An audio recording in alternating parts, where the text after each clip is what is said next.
I loved episode 3 and 4 of the docuseries The Last Dance. This is, of course, the Michael Jordan, / Chicago Bulls documentary series. And two big storylines stood out to me in episode 3 and 4. Number one, obviously, is Dennis Rodman. He was kind of the central focus of these two episodes. But number two is the impact of Phil Jackson, the coach in Chicago. So number one, Dennis Rodman was a character. And my girlfriend pointed out, I really enjoyed when she said this. She noticed that every single shot you saw from the past of Dennis Rodman, every shot from the 90s showed Dennis Rodman with another different hairstyle. There was no consistency in a good way. Like, it's very clear Dennis Rodman was always screwing around with his hair. He had piercings and all this kind of stuff. He was a wild dude. And Dennis Rodman loved to party hard, and he loved to play hard on the court. And one thing that really stood out to me, and all this stuff, the talking about Dennis Rodman, his story behind the scenes, I never knew. It was really sad, actually. There's a story about Dennis Rodman being found in a parking lot with a gun in his car. Presumably, he was considering ending his life. That was sad to me. But there's all this talk about Dennis Rodman. You know who he is.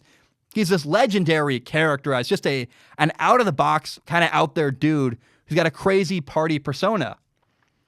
And I just couldn't get over it. And I loved the fact that Michael Jordan let Dennis Rodman be Dennis Rodman. Michael Jordan was the leader of that Chicago Bulls team. And I believe it shows tremendous leadership by Michael Jordan and a tremendous, really his people skills are really shown brightly here. The fact that he could embrace Dennis Rodman and, allow him to have such an opposite approach. I mean, Michael Jordan did not party. He worked his butt off. He had a legendary work ethic, a guy who was very, very dedicated. And for him to have an understanding that Rodman's approach was different and letting it be different and that being okay is so cool to me. Michael Jordan very easily could have been like, this guy parties. He doesn't take it seriously. He doesn't have it. He understood, though, in that Last Dance season, there's a really cool moment. The Last Dance season is that final year, the final run by the Chicago Bulls. Scottie Pippen did not play in 35 of those games. And Dennis Rodman, during those 35 games, was a model citizen for most of that, where he just focused up, said, I'm going to focus up. I want to be what Michael Jordan needs. It was just Michael and Dennis Rodman leading that Bulls team, trying to win games the best they could. So when Scottie Pippen came back, Dennis Rodman needed a release.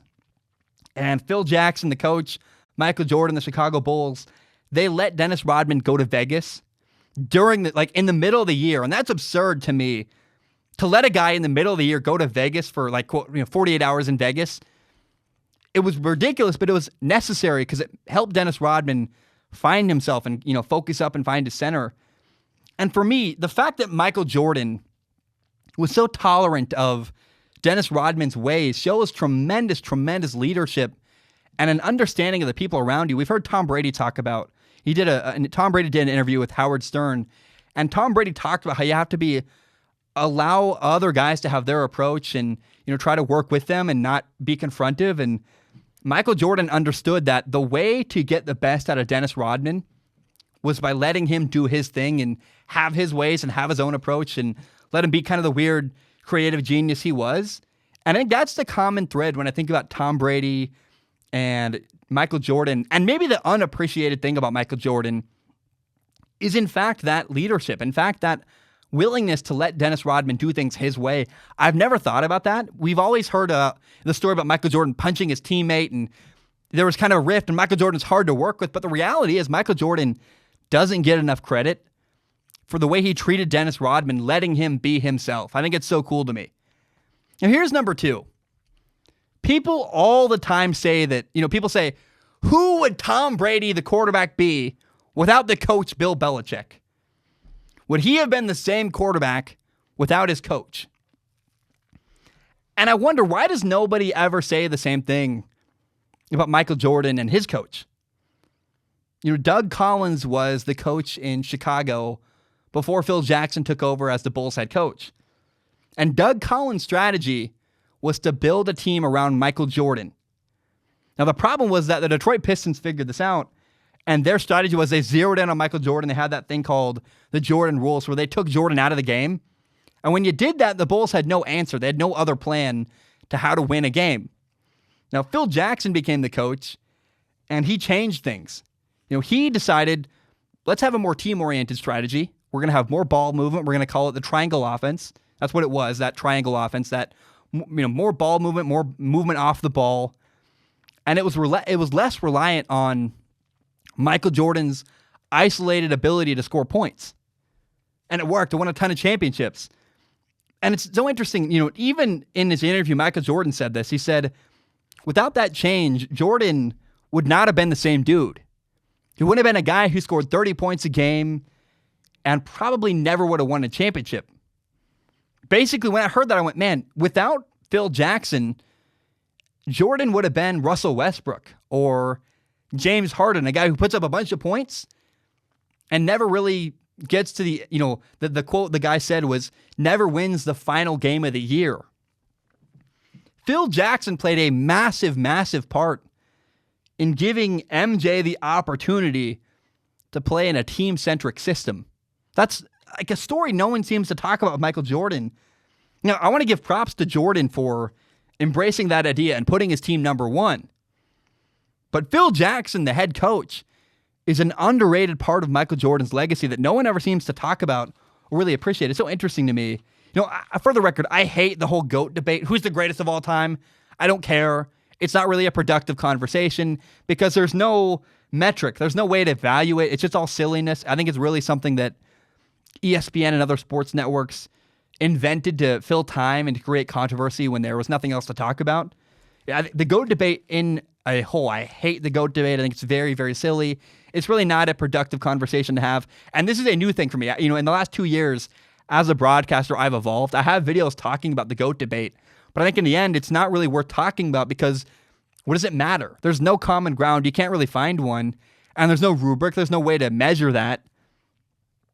And how can you compare people from different eras? It makes no sense to me. Like, how can you compare Kobe and LeBron and Jordan and Jerry Bird? And it makes no sense to me. But you got to recognize Phil Jackson's role in Michael Jordan's story is a reminder that the circumstance plays such a big part in how a player's career goes. You can be amazing by yourself, but winning as a team requires the right situation. Think of how many players historically have been so good, but never really had the right situation around them to give them an opportunity potentially to win a championship. I just think, man, I loved The Last Dance, episode 3 and 4. They were really great. I loved hearing about the Detroit Pistons, the Jordan rules that the Pistons created to physically shut down Michael Jordan was so interesting. That story about Dennis Rodman in his car with a gun made me sad, and I really had never heard that before.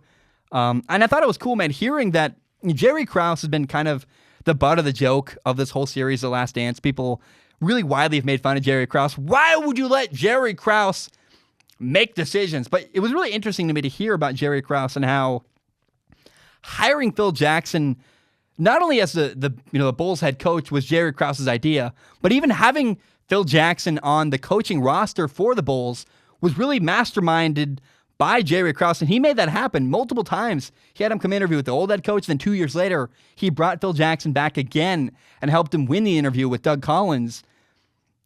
Jerry Krause kind of made it all happen, and people don't give him enough credit. We love to bash him, we love to talk about him, but as much as maybe Jerry Krause was the reason why the Bulls fell apart, he also deserves a lot of credit for being the reason why the Bulls came together in the first place. And I just think that I've seen a lot of people just shred Jerry Krause to pieces. And I don't know if that's entirely fair because, again, he was really the reason why their team ever came together in the first place. In case you don't know, Strong Opinion Sports is not just a YouTube channel. It is also a full audio podcast. You can find it on Spotify, on iTunes, on Google Play, pretty much everywhere you find podcasts. And if you like podcasts, please do me a huge favor and give it a listen.